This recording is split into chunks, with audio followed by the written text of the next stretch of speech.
In my 35 years on the bench here in Providence, Rhode Island, I thought I had seen every kind of heartbreak walk through that courtroom door. But when James Sullivan shuffled in that cold January morning, wearing a military jacket 3 sizes too big and carrying everything he owned in a garbage bag, I knew this was going to be different. If you believe that those who served our country deserve our compassion, hit that subscribe button right now, because what happened in the next 15 minutes reminded me why I still do this job after all these years. Inspector Quinn called his name, and I watched this man approach the bench with his head down, shoulders hunched like he was expecting the worst. He had a scraggly beard streaked with gray, hands that trembled slightly, and boots held together with duct tape.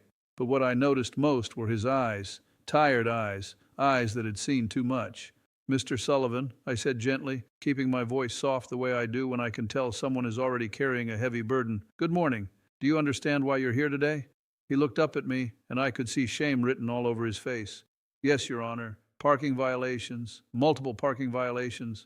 I looked down at the file in front of me. Not just multiple, 17 parking violations over 6 months, 17 tickets totaling over $2,000 in fines and penalties. For a moment I felt that familiar tension in my chest. How does someone accumulate 17 parking tickets? "Mr. Sullivan, can you help me understand something? These violations are all from different locations around Providence. Some are for overnight parking, some are for parking in restricted zones, some are expired meters. Can you tell me what's been going on?" He shifted his weight from one foot to the other. "Your Honor, I don't have any excuses. I broke the rules. I know that. I'm prepared to accept whatever punishment you think is appropriate.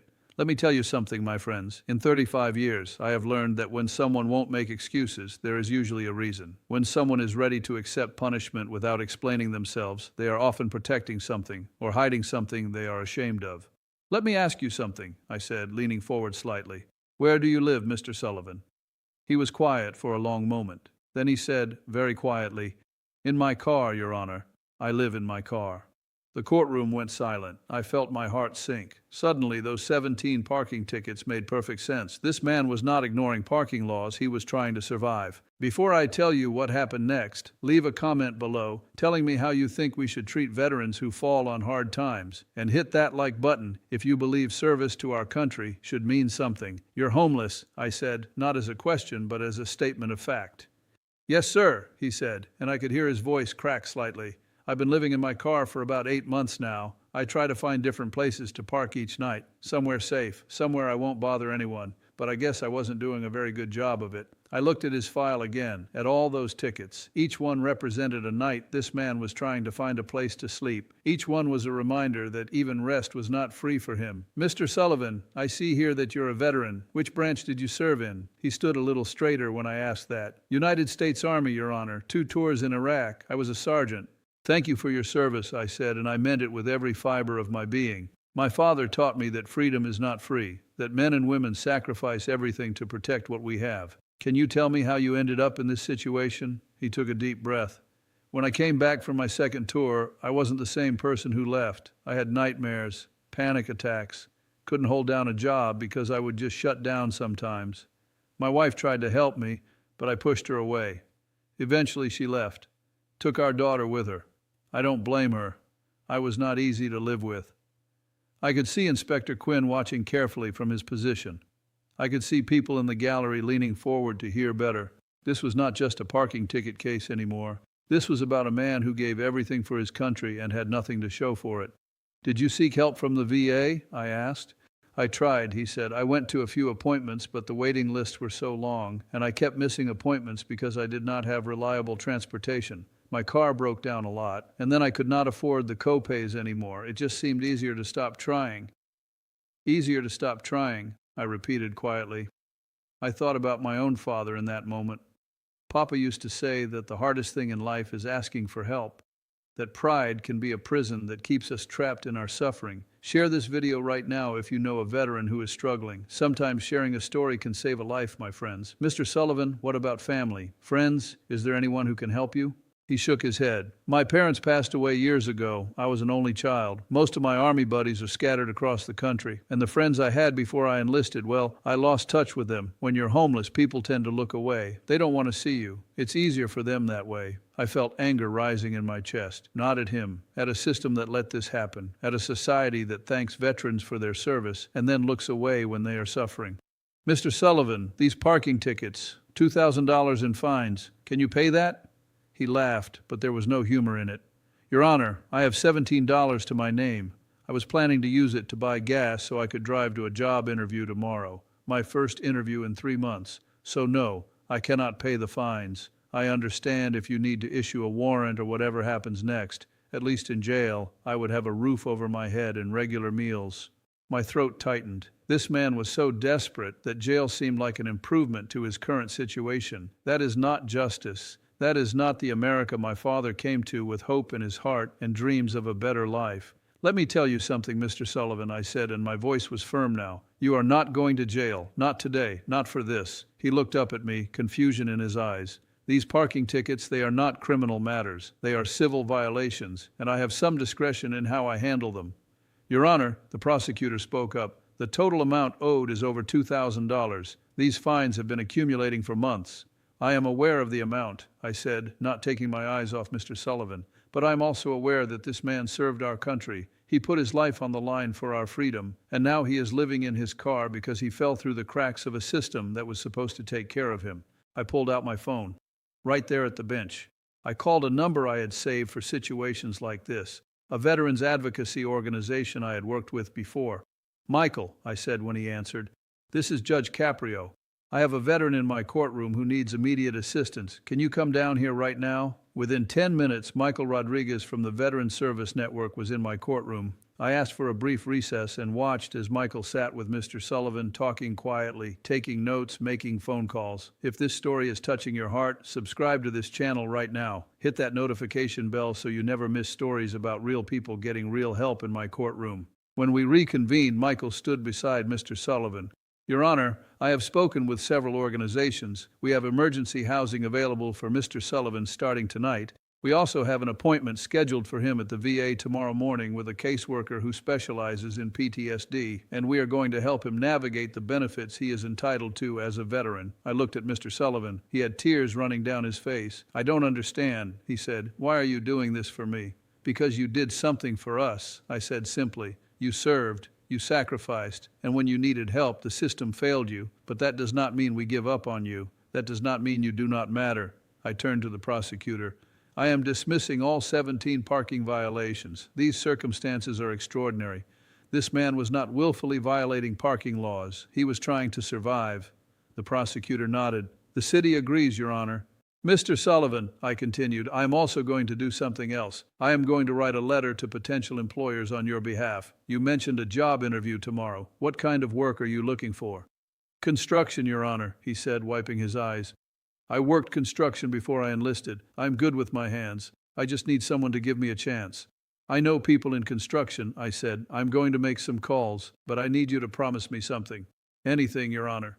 "Promise me you will show up to that VA appointment tomorrow. Promise me you will accept the help that Michael and his organization are offering. Promise me you will not give up on yourself." "I promise," he said, his voice strong now. "I swear I will not let you down." "You are not letting me down," I said. "You could never let me down.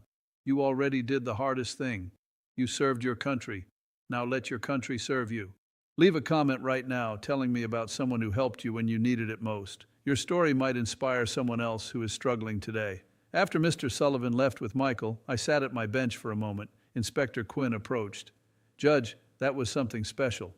"It was the right thing to do," I said. "He served. We should serve him back." That evening, I called 3 construction company owners I knew. I explained Mr. Sullivan's situation. 2 of them said they would interview him. One of them, Tony Marino, said something that stuck with me. He said, "Judge, my father was a veteran. He struggled too when he came home. I would be honored to give this man a chance." 3 days later, I got a call from Michael Rodriguez. Mr. Sullivan was settling into his temporary housing. He had started weekly therapy sessions at the VA, and Tony Marino had hired him, not just for a trial period, a real job with benefits and a steady paycheck. 2 weeks after that, Mr. Sullivan came back to my courtroom, not because he had to, because he wanted to. He was wearing clean clothes, he had shaved, his eyes looked different, hopeful. "Your Honor," he said, "I wanted to thank you in person. You saved my life. I was at the end. I had given up, and you reminded me that I still mattered." "You always mattered," I told him. "You just needed to be reminded of that." He handed me something, a coin, an Army Challenge coin from his unit. "I want you to have this," he said. "It is one of the few things I kept from my service. I want you to know that what you did for me, it means more than any medal I ever earned." I held that coin in my hand, feeling the weight of it. "Mr. Sullivan, I cannot accept this. This belongs to you. This represents your service." "Please," he said, "let me give you something. You gave me back my life. This coin, it is all I have to offer." I looked at this man, this warrior who had lost everything and was rebuilding from nothing, and I accepted his gift. "I will keep it on my desk," I told him, "and every time I look at it, I will remember that sometimes justice is not about punishment. Sometimes justice is about giving people a chance to stand back up." Hit that subscribe button if you believe that everyone deserves a second chance. Share this video with someone who needs to hear that their life still has value. 6 months later, Mr. Sullivan sent me a letter. He had moved into his own apartment. He was still working for Tony Marino and had even been promoted to crew supervisor. He had reconnected with his daughter, who was proud of him for getting help. He was still going to therapy and attending a support group for veterans. He wrote, "Judge Caprio, I think about that day in your courtroom all the time. You could have punished me. You could have added to my burden. Instead, you looked at me and saw a person worth saving. You saw past the homelessness and the parking tickets to the soldier underneath. You reminded me that I am more than my worst moments. Thank you for seeing me when I could not see myself." I keep that letter in my desk drawer, right next to the challenge coin he gave me. On hard days when I am tired or frustrated or wondering if any of this matters, I take them out and remember. I remember that every person who comes before me is fighting battles I know nothing about. Every person deserves to be seen, really seen. You know what I learned from James Sullivan? I learned that sometimes the people who look like they have given up are actually fighting the hardest battles. I learned that poverty and homelessness are not character flaws. They are circumstances. And circumstances can change when someone extends a hand instead of pointing a finger. My father used to tell me a story about when he first came to America from Italy. He had no money, no connections, no safety net. He was trying to find work, trying to survive in a new country where he barely spoke the language. One day a foreman at a construction site gave him a chance. Did not ask for references, did not require paperwork, just looked at my father's calloused hands and said, "You look like someone who is not afraid of hard work. Be here tomorrow at 6. That one chance changed everything for my father. It changed everything for my family, and I have never forgotten that. When I look at people like James Sullivan, I think about that foreman who gave my father a chance. I think about how one moment of compassion can alter the entire trajectory of a life. Tell me in the comments about a time someone gave you a chance when others had given up on you. How did it change your path? Your story matters, my friends. The challenge coin from James Sullivan sits on my desk where I can see it every day. It reminds me why I became a judge, not to punish people, not to make them feel small, but to help them find their way back to dignity, back to hope, back to believing that their lives still matter. People sometimes ask me why I do not just enforce the law as written. Why do I complicate things by looking at circumstances and context? The answer is simple. The law exists to serve justice, but justice without mercy is just cruelty wearing a robe. James Sullivan broke parking laws, that is a fact. But the deeper truth is that he was a human being in crisis, a veteran who served his country and then fell through the cracks. And when he stood before me, I had a choice. I could add to his suffering or I could help lift him up. I chose to lift him up. And in doing so, I did not just help one man. I sent a message to every veteran watching, to every person struggling with homelessness or mental health or poverty. I sent a message that said, "You matter, your service matters, your life has value, and there are still people who will fight for you." That is what justice looks like in my courtroom. Not blind punishment, not rigid application of rules, but wisdom, discernment, compassion, understanding that every person who stands before me is someone's son or daughter, someone's father or mother, someone who deserves to be treated with dignity. Subscribe to this channel if these stories mean something to you, if they remind you that justice and mercy can coexist, that the law can be enforced with compassion, that we can hold people accountable while still believing in their capacity to change. I think about James Sullivan often, about where he was that January morning and where he is now, about the 17 parking tickets that brought him into my courtroom and led to him getting the help he desperately needed. Sometimes I wonder what would have happened if I had just processed those tickets quickly, assessed the fines, issued a warrant when he could not pay. Where would he be now? I shudder to think about it, because I know the statistics. I know how many homeless veterans die alone, how many give up hope, how many believe that no one cares whether they live or die. James Sullivan could have been another statistic. Instead, he is a supervisor at a construction company, a father reconnecting with his daughter, a veteran finally getting the help he earned through his service, all because someone took 15 minutes to ask questions instead of just processing paperwork. Before I close, I want you to do something for me. Look around your community. See the people society has taught you not to see. The homeless person on the corner, the veteran struggling with invisible wounds, the person whose life did not turn out the way they planned. See them. Really see them, because everyone has a story. Everyone is fighting battles you know nothing about. And if you are in a position to help, help. You do not need to be a judge to make a difference. You can donate to veteran organizations. You can volunteer at shelters. You can simply treat people with dignity and respect, regardless of their circumstances. Small acts of compassion create ripples that spread farther than we can imagine. God bless you all for taking the time to hear this story. God bless James Sullivan for his service and his courage to keep fighting. God bless Michael Rodriguez and everyone working to help veterans in crisis. And God bless every person watching this who believes that we can do better, that we must do better. Take care of yourself, my friends. And remember, the measure of a society is how it treats its most vulnerable members. The measure of justice is not how harshly we punish, but how wisely we balance accountability with compassion. But nothing could have prepared me for what walked through my courtroom door the very next week. A case involving a single mother and a decision that would test everything I believe about mercy and justice in ways I never imagined. Subscribe and turn on notifications so you do not miss that story. It will remind you why I still believe after 35 years that every person who stands before me deserves a chance at redemption. Until next time, God bless you all. And if you see a veteran today, thank them for their service. And then ask them if they need help. That question might save a life.